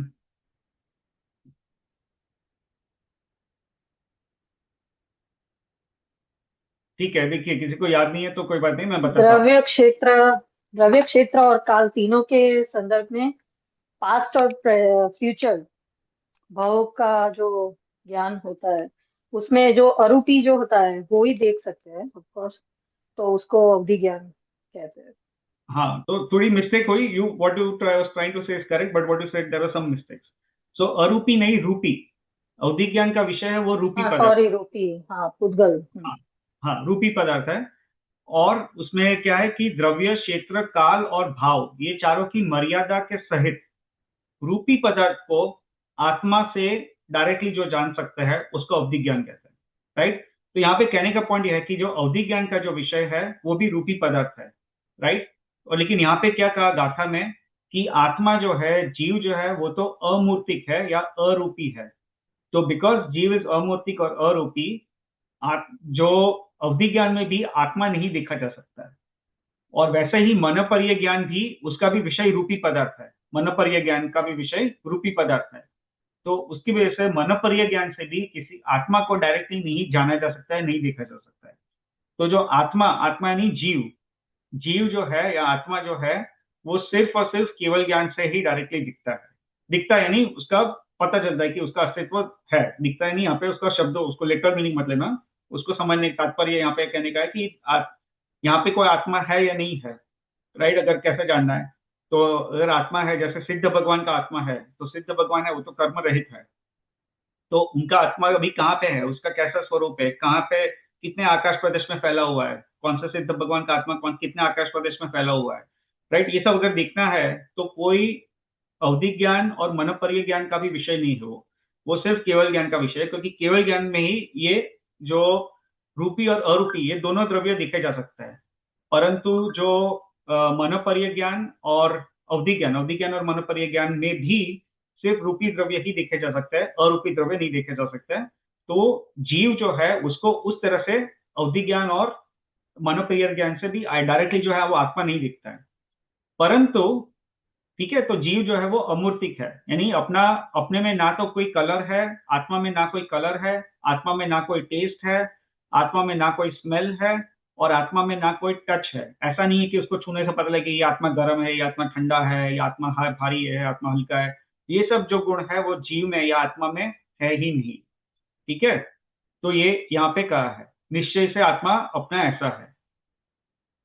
लेकिन फिर क्या कहा, ये निश्चय से है। और व्यवहारा, व्यवहारा यानी व्यवहार से, व्यवहारा मुक्ति। परंतु व्यवहार से हम कहते हैं कि जीव जो है वो मूर्तिक है, रूपी है। क्यों कहते हैं व्यवहार से, ऐसा उपचार से हम कहते हैं क्योंकि बंधा दो यानी कर्म बंध से सहित है, राइट। जीव जो है वो कैसा है, संसारी जीव, नॉट जीव इन जनरल बट संसारी जीव इन पर्टिकुलर। संसारी जीव कैसा है, वो कर्मबंध से सहित है, कर्मबंध वाला है। और कर्म जो है, कर्म कैसा है, रूपी है या अरूपी है, कौन कहेगा? अरूपी। कर्म रूपी है या कर्म अरूपी? रूप, जो कर्म, द्रव्य कर्म रूपी है और भाव कर्म अरूपी है, सब शायद कह सकते हैं। हाँ, नहीं, यहाँ पे जो है वो कर्म की बात चल रही है, यानी स्पेसिफिकली। तो लाइक वो भाव कर्म जो है वो एक अलग से समझने के लिए है, बट एक बट द्रव्य कर्म अगर समझ लो तो द्रव्य कर्म जो है वो रूपी है। क्यों द्रव्य रूपी? कर्म जो है वो रूपी है, क्यों रूपी है? कर्म जो है कौन सा द्रव्य है? कर्म पुद्गल है। कर्म पुद्गल है, करेक्ट। कर्म जो है वो पुद्गल द्रव्य है। तो ये हमने बात पहले भी की थी कि जो कर्म है वो पुद्गल द्रव्य है, राइट। कि कर्म जो हम लोग जैसे कहते हैं ना कि कर्म में आज मैंने कुछ अच्छा काम किया है तो मैंने अच्छा कर्म बांधा। तो कर्म बांधा यानी क्या होता है कि जो हमारे कर्म बंध के जो भी कारण है, उसमें मिथ्यात्व, अविरति, प्रमाद, कषाय और योग, ये जो है वो कर्मबंध के कारण है, तत्व सूत्र में आता है। तो इसमें जब हमारा कर्म बंद होता है तो कोई भी, जैसे हम अच्छे कार्य करते हैं तो अच्छे कर्म बनते हैं यानी पुण्य बनता है, और अशुभ भाव भाते हैं, अशुभ कार्य करता है तो जो बुरे कर्म यानी पाप कर्म है उसका बंद होता है। तो क्या होता है कि जो कार्मण वर्गणा जो है, ये हमने पहले भी कहा था, जैसे वापस थोड़ा एक बार बेसिक समझा देता हूँ। कार्बन कार्बन वर्गणा जो है, कार्बन वर्गणा यानी क्या है, पुद्गल जो है उसके अलग अलग टाइप्स है, उसको क्लासिफाई कर सकते हैं। तो उसमें से एक टाइप है वो कार्बन वर्गणा है, यानी वो पुद्गल का, उस टाइप का एक जो पुद्गल के स्कंध है जिसमें कार्बन वर्गणा के पुद्गल है, वो पुद्गल जो है वो यहाँ पे यानी पूरे लोकाकाश में फैले हुए हैं। ऐसे जो पुद्गल के जो द्रव एटम्स है वो पूरे लोकाकाश में फैले हुए हैं। कार्बन वर्गणा के जो पुद्गल है वो पूरे लोकाकाश में फैले हुए हैं। They are spread around us, we can not see them, that's a different thing, but they are spread around us. और ये जो पुद्गल जो ये है वो कर्म है वो रूपी है। तो हम जब कर्म बंध के जो भी कारण होते हैं, मिथ्यात्व, अविरति, प्रमाद, कषाय और योग, ये जो भी कारण जो अपने जीव में होते हैं, तो उससे क्या होता है कि ये कर्म के बंद होते हैं। यानी कि जो कार्बन पार्टिकल्स है, कार्बन के यानी कर्म के जो पार्टिकल्स है वो अपने जीव के साथ अट्रैक्ट होके वो जीव से अटैच हो जाते हैं, राइट। और फिर जब वो कर्म उदय में आ जाता है तो वो पार्टिकल्स जो है वो अपने आत्मा से वापस डिटैच हो जाता है, राइट। तो जैसे मैंने किसी जीव की हिंसा की मैंने, राइट, पिछले वो में मान लो, तो मैंने ऐसे कर्म बांधे, तो मेरे वो कर्म के जो पार्टिकल्स है वो मेरे आत्मा से जुड़ गए तब, क्योंकि मैंने इस तरह का पाप कर्म किया। और अभी क्या हुआ कि मैं, यह इस भाव में मेरा एक्सीडेंट हो गया और मुझे बहुत बड़ी चोट आई, राइट। तो मेरी असाता वेदनीय कर्म का उदय आया और मुझे उसकी वजह से ही एक्सीडेंट हुआ और मुझे चोट लग गई। और चोट लग गई और मैंने फिर वो कर्म मेरा मैंने भुगत लिया। वो भुगत लिया तो क्या होता है कि वो कर्म के जो पार्टिकल्स है वो फिर मेरा आत्मा से पृथक हो जाता है, फिर वो मेरा आत्मा से जुड़े हुए नहीं रहते, राइट। तो ये एग्जाम्पल से हमने और भी एक वो चीज जानी। और एक चीज क्या जानी कि जो पिछले भाव में मैंने कर्म बांधा था और वो मेरे आत्मा से जुड़ा हुआ था, वो इस भाव में भी मेरे साथ आया। पिछले भाव में शायद मैं कहीं और होऊंगा, और फिर जब मैंने इस भाव में मैंने जन्म लिया तो वो कर्म जो है वो मेरे आत्मा से जुड़ा रहा, और उस भाव से इस भाव में मेरे साथ ही आया, मेरे आत्मा के साथ जुड़ा रहा। ऐसा नहीं हुआ कि मेरी मृत्यु हो गई पिछले भाव में तो कर्म मेरे से पृथक हो गया, वो साथ में ही आया, साथ में जुड़ा रहा और साथ में इस भाव में आते आया, राइट। तो और एक चीज इसके बारे में हमने ये जानी। तो अभी क्या कहा है कि यहाँ पे आचार्य ने कहा है कि उपचार से, निश्चय से तो जीव अमूर्तिक ही है, क्योंकि उसमें वो चार गुण है, स्पर्श, रस, गंध और वर्ण, ये चार गुण है, ये जीव में नहीं है, आत्मा में नहीं है। तो आत्मा अरूपी ही है। और मैं कौन हूं? मैं आत्मा हूं, तो मैं अरूपी ही हूं। निश्चय से मेरा स्वरूप ऐसा ही है। परंतु बिकॉज अभी मैं कर्मबंध वाला हूं और और कर्म जो है वो पुद्गल द्रव्य है, और वो पुद्गल द्रव्य अभी मेरे साथ जुड़ा हुआ है, मेरे आत्मा के साथ जुड़ा हुआ है, इसलिए अभी उपचार से ऐसा कह सकते हैं कि मैं रूपी हूँ। क्योंकि विशाल भाई, आप मेरे को देख सकते हो कि नहीं देख सकते हो? आप मुझे देख सकते हो, right, you can see me. But मैं कहूंगा भैया मैं तो आरोपी हूँ। तो वास्तव में निश्चय से तो मैं आरोपी हूँ क्योंकि मैं आत्मा हूँ और मैं आत्मा आरोपी हूँ। परंतु अभी आप जो मुझे देख रहे हो मेरे आत्मा को नहीं देख रहे हो, बट मेरे आत्मा से सराउंडिंग जो पुद्गल का जो लेयर है उसको आप देख रहे हो, राइट। तो उपचार से हम कहते हैं कि भैया कल्पेश जो है वो रूपी है, हम सब जीव जो है वो रूपी है, संसारी जीव जो है वो सब रूपी है, राइट। तो उपचार से हम ऐसा कहते हैं कि हम रूपी है, परंतु निश्चय से तो हम अरूपी है, ठीक है। अभी इससे रिलेटेड और दो तीन पॉइंट्स है जो इंटरेस्टिंग है, तो मैं एक बता देता हूं। तो ये एक्चुअली पुद्गल द्रव्य का एक टॉपिक है, उसको हम कभी डिटेल में कभी लेंगे, will try to cover it, में भी शायद इसी में आ जाएगा, अपने द्रव्य संग्रह में ही आएगा ना, तब इसको हम ज्यादा डिटेल में लेंगे। बट अभी जस्ट मैं एक अपनी स्क्रीन शेयर कर रहा हूँ। तो देखिए, शरीर जो है वो 5 प्रकार का होता है, तो शरीर से रिलेटेड थोड़े पॉइंट्स यहाँ पे कवर कर लेता हूँ। तो ये ना तत्वार्थ सूत्र में एक सूत्र आता है कि औदारिक, वैक्रियकाहारक, वैक्रियकाहारक, तेजस, कार्मणानि, शरीराणि। ठीक है, तो ये यहाँ पे क्या कहा कि 5 प्रकार के शरीर है, यानी शरीराणि यानी शरीर के प्रकार है, यानी शरीर, अणि यानी बहुवचन का सूचक है, तो ये डिफरेंट टाइप ऑफ शरीर या बॉडी है। उसमें क्या कहा, औदारिक, वैक्रिय, आहारक, तेजस और कार्मण, ये 5 प्रकार के शरीर है। ठीक है, तो और अभी किसी को पता है हमारे पास अभी कितने शरीर है? 4 शरीर होते हैं। हाँ, हमारे पास 4 शरीर है। अपने पास अभी वैक्रिय की वैक्रिय के सिवा और चारों 4 शरीर होते हैं। नहीं नहीं नहीं काका, आप अभी अपने पास जो है वो 3 शरीर है, अभी 4 नहीं है, अपने पास तीन तीन है। तीन कौन से है? एक तो औदारिक शरीर, राइट। अभी जो अपना शरीर है वो जो मांस, लहू, ये हड्डी, ये सबसे बना हुआ है। तो ये जो है अपने बॉडी में ब्लड, मसल्स, बोन्स, ये सब जो है, वो जो शरीर है वो है औदारिक शरीर, उधर राइट। तो वो औदारिक हो गया। और हर एक संसारी जीव में और 2 शरीर भी पाए जाता है, हर एक संसारी जीव में 2 शरीर पाए जाते हैं, और 2 शरीर पाए जाते हैं। तो और दो, यानी ये 2 शरीर हमेशा रहेंगे। कौन से? एक है तेजस और एक है कार्मण। तो हमने कार्बन। 5 शरीर की बात की ना, उसमें से ये तेजस शरीर और कार्मण शरीर ये हर एक संसारी जीव में पाया जाएगा। तो अभी हमारे पास 3 शरीर है। एक तो है ये औदारिक शरीर, राइट, ये जो अपना बॉडी दिखता है हमको, वो औदारिक शरीर।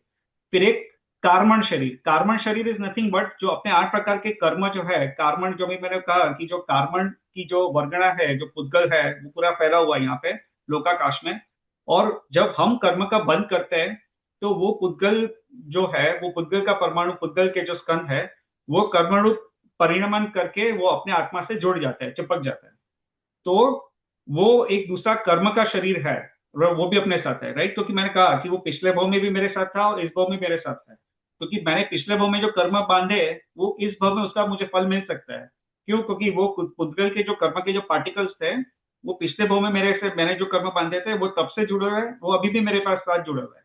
तो जब तक मुझे उसका फल नहीं मिलेगा, या तो मैं जब तक उसकी निर्जरा नहीं कर सकता हूँ, तब तक वो कर्म के जो पार्टिकल्स है वो मेरे साथ जुड़े रहेंगे। तो वो कार्बन वर्गणा के पुद्गल मेरे साथ जुड़े रहेंगे। तो दूसरा शरीर है वो कार्बन शरीर है। जैसे वो 8 प्रकार के हम कर्म कहते हैं ना, कि ज्ञानावर्णीय, दर्शनावर्णीय, वेदनीय, मोनीय, आयुष्य, नाम, गोत्र और अंतराय, ये 8 प्रकार के कर्म है। तो ये जो कार्बन शरीर है, it is nothing but these 8 प्रकार के कर्म जो हमारे साथ अभी जुड़े हुए हैं, that is nothing but the carbon शरीर। ठीक है, तो वो कार्बन शरीर उसमें हो गया। तो एक तो अपना औदारिक शरीर हो गया, एक कार्बन हो गया, और एक तेजस शरीर। ये तेजस शरीर है, एक तीसरा प्रकार का शरीर है, वो भी हर एक संसारी जीव को होता है। ठीक है, तो अभी अपने पास 3 शरीर है। तो अभी आहार आहार शरीर किसको होता है? आहारक शरीर जो है वो रिद्धिधारी मुनिराज को होता है। आहारक शरीर जो है वो रिद्धिधारी मुनिराज उसको बना सकता है। तो जैसे कोई मुनि है और उनको तीर्थ में कोई जो अकृत्रिम चैत्यालय की वंदना करनी है, तो वो क्या कर सकता है कि वो अपना एक अलग से एक ऐसा शरीर बना सकता है, वो पुतले के साइज का रहेगा, छोटा सा साइज का रहेगा। और वो क्या कर सकता है कि अपने बॉडी में से वो शरीर निकाल के फिर वो जाएगा वहां पे, वो तीर्थ की वंदना करके वापस आ सकता है। या तो उसको, वो रिद्धिधारी मुनि को कोई संशय हुआ और अपने तत्व के बारे में, कोई तत्व, अपने जैनिज्म में जो तत्व है उसके बारे में कोई संशय हुआ, कोई क्वेश्चन आया, तो वो जो है वापस, जो मुनिराज है वो क्या कर सकते हैं कि वो जो पुतले के शेप का जो छोटा सा शरीर है उसको अपने बॉडी से निकाल सकता है। और फिर वो बॉडी जो है वो टेम्पररी जाएगा वहां पे, जहाँ पे तीर्थंकर है, केवल ज्ञानी है, वहां पे जाएगा। और उनसे फिर वो भी अपना जो भी क्वेश्चन है उसका संशय पूरा करके क्वेश्चन पूछ के उसको आंसर मिल जाएगा, और फिर वो वापस शरीर जो है उसका जो आत्मा के प्रदेश है वो वापस इसमें जुड़ जाएगा। So it's a temporary body, it's not a permanent body, it's a temporary body. But इस तरह से वो मुनि जो है वो ऐसा हाँ इस तरह से इस बॉडी जो है वो बना सकते हैं। तो वो उसको हम आहारक शरीर कहते हैं। अभी अपने पास आहारक शरीर नहीं है ऑब्वियसली। ठीक है, तो तेजस तेजस शरीर फिर से एक बार बताओ। तेजस, हाँ तेजस मैंने मुझे भी अभी याद नहीं है, बट मैंने भी उसको काफी टाइम पहले पढ़ा था। बट तेजस शरीर का बेसिकली आई थिंक रोल ये होता है कि वो it gives illumination to your body, if I am not mistaken. या तो बॉडी में जो हीट है वो जनरेट रहती है, वो एक तेजस शरीर से रहती है। बट आई एम नॉट, अभी जो अभी याद नहीं आ रहा है, मुझे भी उसको पढ़ के वापस रिवाइज करना पड़ेगा। तो आज का एक्चुअली टॉपिक अपना ऐसा नहीं था, तो इसलिए मैंने उसको ज्यादा डिटेल में फिर उसको मैंने पढ़ा नहीं था इस पे आज के लिए। But will cover this topic. अपना जो पुद्गल द्रव्य का जो टॉपिक आएगा, तो उसमें जो अलग अलग वर्गना है, शरीर है, ये सब जो इसको हम थोड़ा डिटेल में कवर कर लेंगे। तो आपको ये द्रव्य भी आएगा, पुद्गल द्रव्य का जो टॉपिक आएगा, तब इसको हम इसका थोड़ा डिटेल में ले लेंगे। हाँ, तो अभी एक क्वेश्चन पूछता हूँ अपूर्व भाई, ये आपके लिए इंटरेस्टिंग क्वेश्चन है। अभी हमने कहा कि हर एक संसारी जीव को ये होता है अपना तेजस और कार्बन शरीर होता है, हर एक संसारी जीव को होता है, राइट। तो अभी ये मान लो कि भैया जैसे यहाँ पे मेरी मृत्यु हो गई, राइट। अभी मेरी मृत्यु, चलो ये यहाँ पे नहीं, अभी अपने तो एक छोटा सिंपल एक हाउस है, बट एक बड़ा सा एक कॉन्क्रीट का बिल्डिंग है, right. It's a very like बहुत, मान लो कि कोई ऐसा नहीं सीक्रेट कोई ऐसी लैब है, गवर्नमेंट की लैब है, जहाँ पे वो लोग ने नहीं बहुत सारा कंक्रीट और थिक कंक्रीट और ये सब रखा है, राइट। अभी मैं तो जीव द्रव्य हूँ, तो जब अगर मैं वहां पे गया ऐसे कंक्रीट वाले एकदम थिक कंक्रीट वाले बिल्डिंग में गया या कोई स्ट्रक्चर में गया और वहां पे उसके अंदर मेरी मृत्यु हो गई, तो आत्मा जो है वो तो अरूपी है। तो चलो मान लो कि भैया अभी उसको आत्मा तो वो बिल्डिंग से बाहर निकल जाएगा, राइट। लेकिन मैंने क्या कहा कि मैंने यानी जैन दर्शन में क्या कहा है कि जो बॉडी है उसमें हर एक जीव, संसारी जीव के तेजस और कार्बन शरीर तो रहते ही है।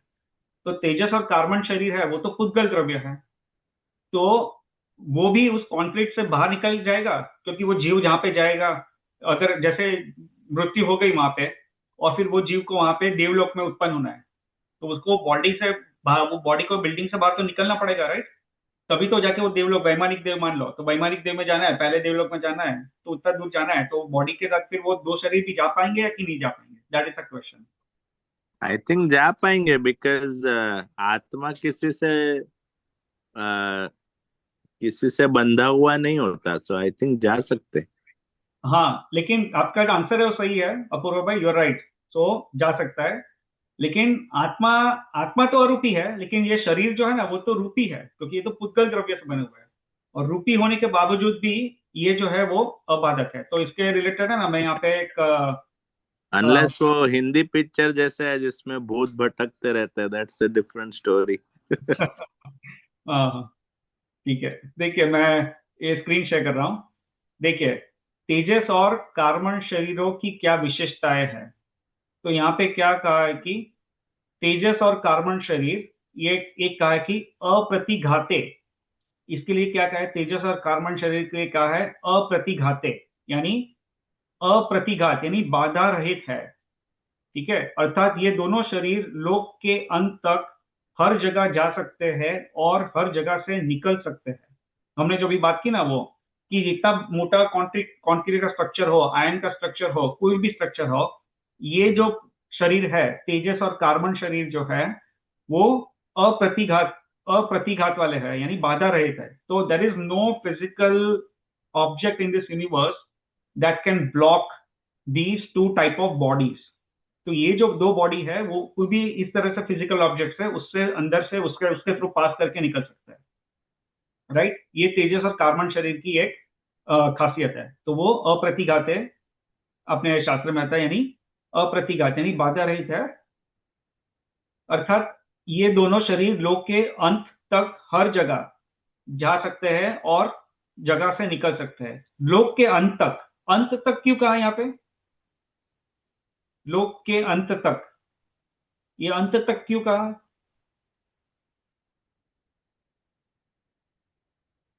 इसका क्या मीनिंग है? किसी Is को? it related to Dharmastika? Because Dharmastika is until हाँ, लोग विद इन लोकाकाश, तो उसके बाद धर्मस्तिका ही नहीं होता है, तो मूवमेंट ही पॉसिबल नहीं है। Correct correct, perfect perfect answer. So लोक के अंत तक यानी जो लोकाकाश और अलोकाकाश, राइट? तो जो लोकाकाश is that part of the लोक जहाँ पे धर्मस्तिकाएं और अधर्मस्तिकाएं है, यानी यहाँ पे अभी उसकी अपेक्षा से बात करो, ये दो द्रव्य की बात करो यहाँ पे। तो जहाँ पे धर्मस्तिका और अधर्मस्तिका है, तो वो वहां से जहां तक धर्मस्तिका और अधर्मस्तिका की लिमिट है, जहां तक है वहीं तक वो ये जो तेजस और कार्बन शरीर है वहीं तक जा सकता है, उसके आगे नहीं जा सकता, क्योंकि वहां पे फिर वो धर्मस्तिकाएं द्रव्य नहीं है, इसलिए तो वो लोक के अंत तक जा सकते हैं। ठीक है। फिर तेजस और कार्बन शरीर की दूसरी एक विशेषता है कि अनादि संबंधे च, यानी और अनादि संबंध वाला है, यानी आत्मा के साथ अनादिकाल से संबंध वाला है। और तो आत्मा से अनादिकाल से संबंध वाला है, यानी अनादिकाल से कभी हमारी अवस्था ऐसी नहीं रही थी भूतकाल में या तो वर्तमान काल में, क्योंकि अभी हम संसारी, अभी हमारा मोक्ष नहीं हुआ है, राइट? तो कभी आज तक हमारी ऐसी अवस्था नहीं हुई है आज तक, यानी हम जब निगोद में थे, नित्य निगोद में थे, फिर बाहर निकले, एक इंद्रिय में गए, और उसके चेंज होते होते होते अभी हम मनुष्य गति में है। तो अनादिकाल से हमारे साथ ये दो शरीर हमेशा रहे हैं, अनादि संबंध है, यानी आत्मा के साथ अनादिकाल से संबंध है इस शरीर का। और सर्वस्य यानी सभी संसारी जीव को होता है, तो ये हमने ऑलरेडी बात की कि तेजस और कार्बन शरीर है, ये सभी संसारी जीव को होता है, तो ये भी हमने बात कर ली है। ठीक है।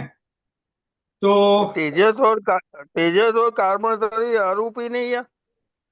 ना ना काका, क्योंकि तेजस और कार्बन शरीर जो है वो रूपी है, क्योंकि हर एक शरीर जो है वो रूपी है, क्योंकि हर एक शरीर है, शरीर यानी क्या, जो पुद्गल का जो स्कंद है उससे बना होता है, पुद्गल की जो अलग अलग वर्गणाएं हैं उससे बना होता है। तो तेजस और कार्बन शरीर है वो भी पुद्गल से ही बना हुआ है, और पुद्गल द्रव्य है वो रूपी है, इसलिए तेजस और कार्बन शरीर भी रूपी ही है, वो अरूपी नहीं है।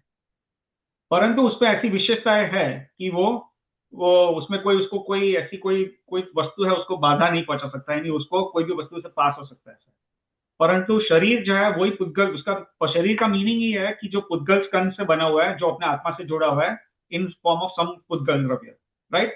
तो वो अपना शरीर है, और तेजस है और कार्बन शरीर है वो भी पुद्गल द्रव्य से ही बना हुआ है, तो वो भी रूपी ही है। तो all 5 type of शरीर आर पुद्गल, राइट? शरीर यस की डेफिनेशन ही पुद्गल है। यस हाँ। यस, ऑल फाइट ऑफ शरीर आर पुद्गल। ठीक है। और एक इंटरेस्टिंग पॉइंट ये है कि एक्चुअली मैं कवर नहीं करने वाला था, बट आई थिंक सबका इंटरेस्ट देख के चलो इसको भी मैं कवर कर लेता हूँ मैं। तो मैं अभी स्क्रीन शेयर कर रहा हूँ, इसको पढ़ लेता है, this is an interesting point. देखिए, एक जीव को एक साथ कितने शरीर का संयोग हो सकता है? ठीक है, एक जीव को एक साथ कितने शरीर हो सकता है?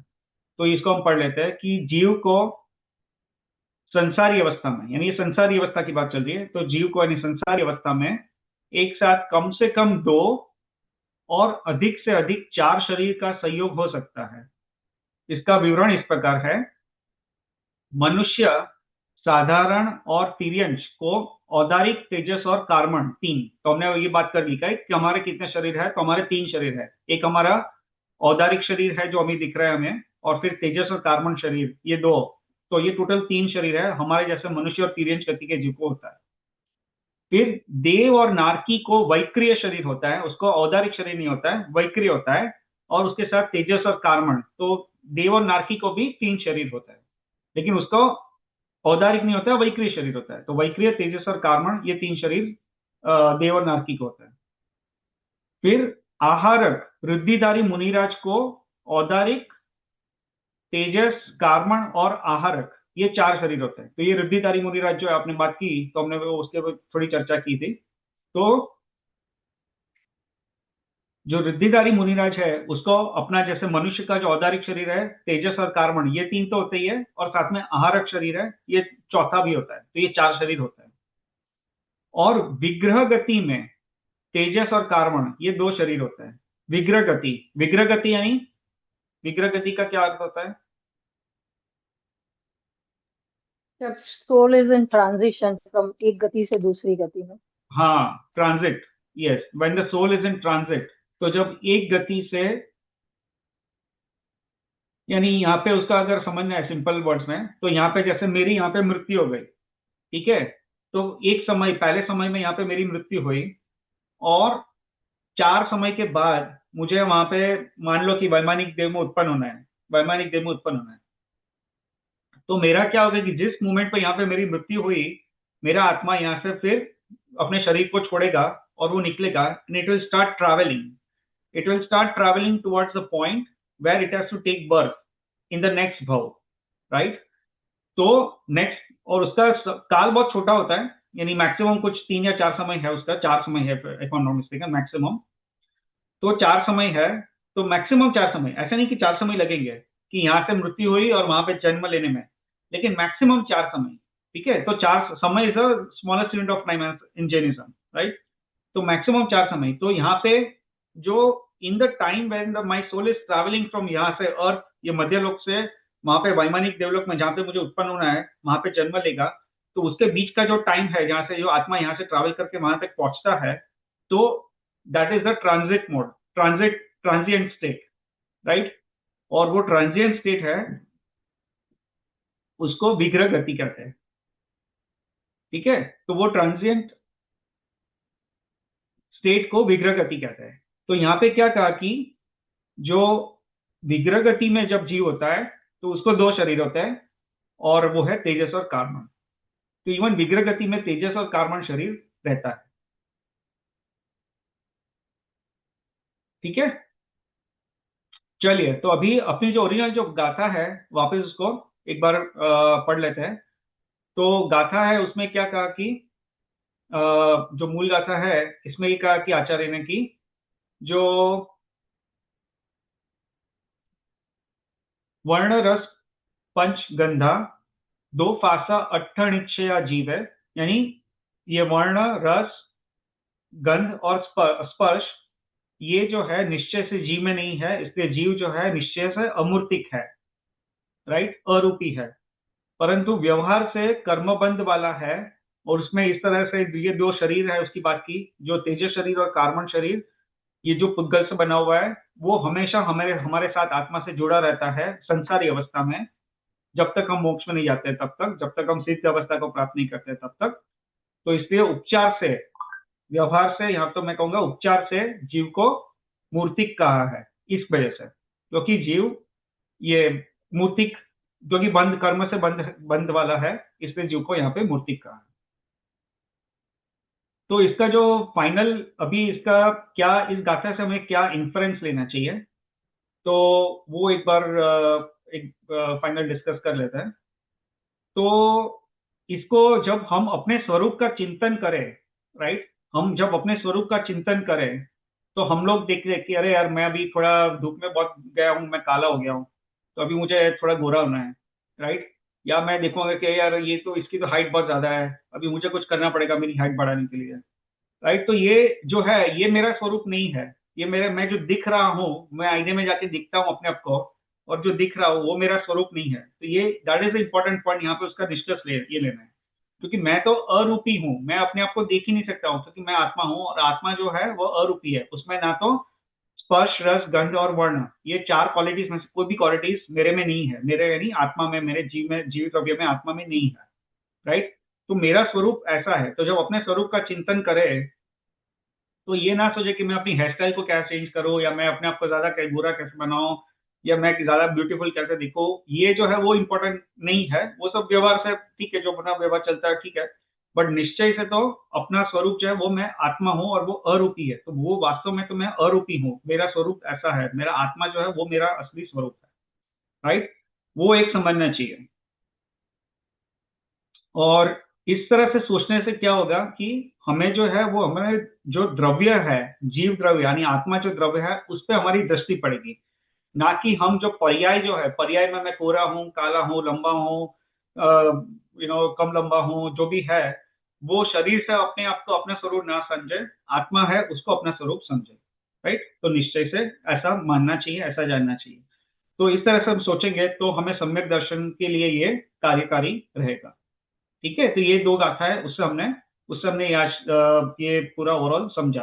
राइट, एक जो छठी गाथा है उसमें जीव जो है उसका लक्षण के बारे में बात की, कि जो 8 ज्ञान और 4 प्रकार के दर्शन ये जीव में पाए जाते हैं, लेकिन वो व्यवहार से जीव का लक्षण है।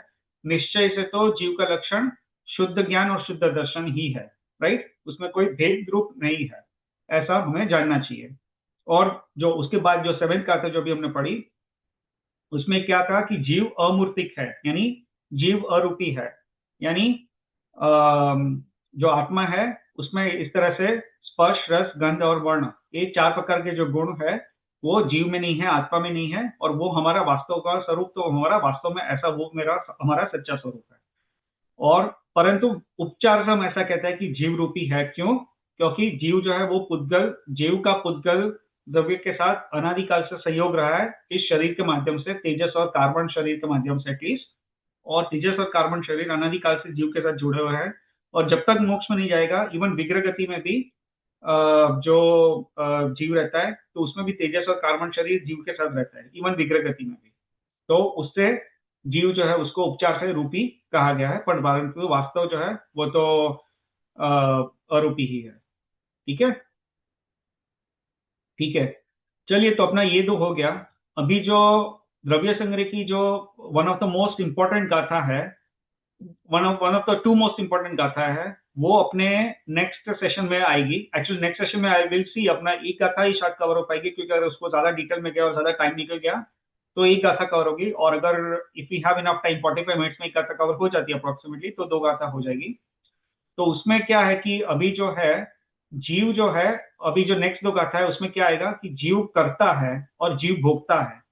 तो जीव किस चीज का करता है और किस चीज का भोगता है, वो जो है वो नेक्स्ट गाथा में आएगा। ठीक है, तो ये जो है वो एक इंपॉर्टेंट गाथा है, वेरी इंपॉर्टेंट गाथा है, और इसको समझना बहुत ही इंपॉर्टेंट है, क्योंकि इससे समझने से हमें ना बहुत सारे अपने कॉन्सेप्ट है वो क्लियर हो जाएंगे, जो अभी हमें लाइक इवन जैन धर्म में भी और जैन दर्शन में भी कई लोग जो है वो ये इसका जो इम्पोर्टेंस क्लियर से समझ नहीं पाते, इसका जो डिस्टिंक्शन है वो समझ नहीं पाता है। तो जीव किस चीज का करता है और किस चीज का करता नहीं है। राइट, तो वो जो है वो अभी नेक्स्ट गाथा में आएगा। तो नेक्स्ट गाथा जो गाथा नंबर 8 है उसमें आएगा किस चीज का करता है, और फिर गाथा नंबर 9 जो है उसमें जीव किस चीज का भोगता है, क्या जीव भोगता है और क्या नहीं भोगता है। और उसमें भी आचार्य ने कहा है, बहुत अच्छी तरह से समझाया कि उसको व्यवहार नहीं से क्या है समझना चाहिए, और निश्चय नहीं से क्या है वास्तव में क्या है वो समझना चाहिए। राइट, तो ये जो अगली 2 गाथा में आएगा। तो अगली 2 गाथा है, those are like my favourite गाथा, one of the most important गाथा और फेवरेट गाथा that I have on this gun. तो अभी जो नेक्स्ट सेशन में उसको हम कवर करने की ट्राई करेंगे। ठीक है, तो आज का अभी अपना समय हो चुका है, तो हम अंत मंगलाचरण कर लेते हैं। बाय द वे विशाल भाई, थैंक्स फॉर द कमेंट, आपने कमेंट जो डाली है मैंने पढ़ी। या कल्पेश भाई, आई थिंक तो आपने जैसे बताया कि इस गाथा में समरी का मतलब हम क्या एप्लीकेशन वाइज क्या फोकस करें, वो बहुत ही मतलब literally was like I mean simple but very I opening की या गाथा समझना इज वन पार्ट थियोरेटिकली, लेकिन एप्लीकेशन वाइज हम कैसे कर सकते हैं, उसका मीनिंग क्या होता है असली, वो अगर आप करें हर गाथा में तो I think it will be very helpful. Sure sure, I try. या आगे की जो सब गाथा है उसमें तो ये आ ही जाएगा, बट यस, या I try to kind of, यार अल्टीमेटली निष्कर्ष क्या निकलने चाहिए, क्योंकि जैन धर्म में भी यही है, इंपॉर्टेंट है कि देखिए शास्त्र में तो बहुत सारा ज्ञान है। राइट, कि भैया कितने द्वीप है, कितने समुद्र है क्या नहीं है, वो सब है, बट अल्टीमेटली उससे हमें निष्कर्ष क्या निकालना है और उससे हमें करेक्ट, क्या लाभ लेना है, what are we suppose to get out of it, like जो सार क्या लेना करेक्ट। है अल्टीमेटली, वो है। हाँ, और वो बहुत प्रैक्टिकली आप अप्लाई कर सकते हो, जैसे आपने बताया, जैसे कि आप फॉर्म पे फोकस मत करो, जो हमारा आत्मा का असली जो स्वरूप है उस पे आप फोकस हो जाएगा अगर आप एक्सटर्नल फैक्टर्स पे नहीं फोकस करोगे, ये सब तो बहुत ही मतलब सिंपल था लेकिन इजी टू अंडर। या ओके, ठीक है, चलिए, थैंक यू। चलिए, तो फिर अंत मंगलाचरण कर लेते हैं। मैं स्क्रीन शेयर कर रहा हूँ।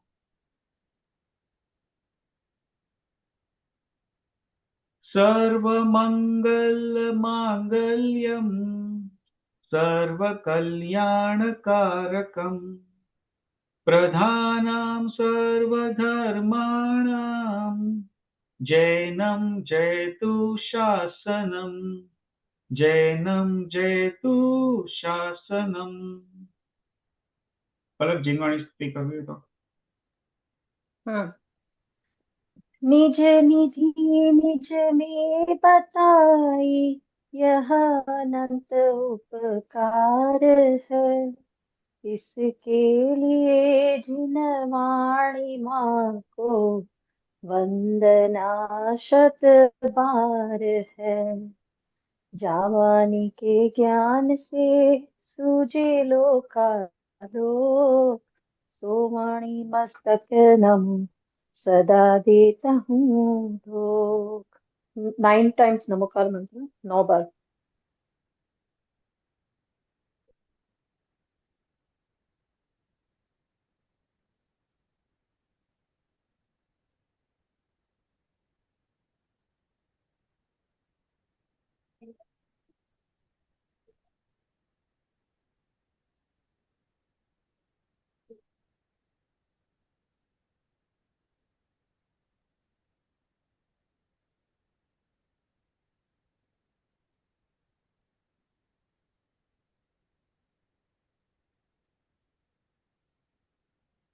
जय जिनेन्द्र सभी को। जय जिनेन्द्र। जय जिनेन्द्र। जय जय जिनेन्द्र। जिनेन्द्र, जय थैंक यू। जय जिनेन्द्र। जय जिनेन्द्र। जय जिनेन्द्र। जय जिनेन्द्र, थैंक यू। जय जिनेन्द्र। जिनेन्द्र।